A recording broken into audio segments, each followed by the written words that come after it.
সকলকে স্বাগত জানাই মেঘার লাইফস্টাইলে আরও একটা নতুন ভিডিওতে।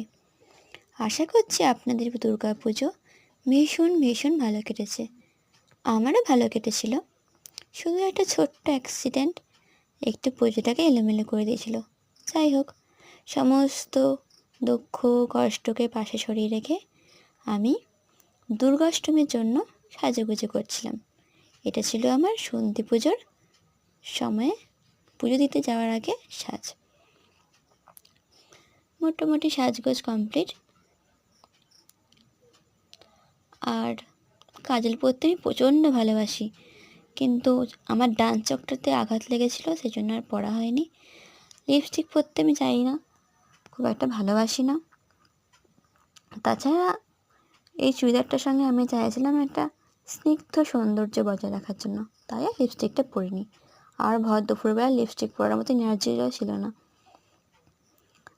যাই হোক, একটুখানি ঢং করছিলাম সাজুগুজু করে।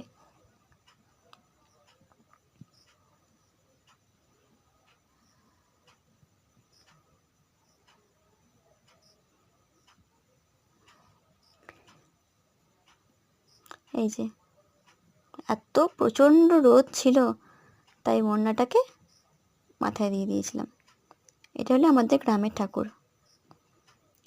এই যে দুপুরবেলা এতক্ষণ না খেয়ে থেকে 3টের সময় আর লুচি খাওয়ার এনার্জি ছিল না, তখন ভাতটাই মনে হচ্ছিল অমৃত খাচ্ছি।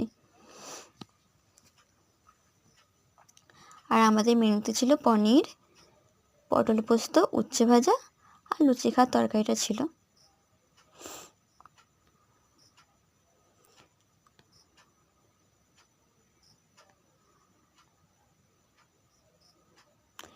আর 30শে সেপ্টেম্বর ছিল আমার দিদির জন্মদিন। আর দিদির জন্মদিনের জন্য কেক কেটে ছোট্ট একটা সেলিব্রেশনের মাধ্যমে দিনটা আমাদের শেষ হয়েছে। টাটা।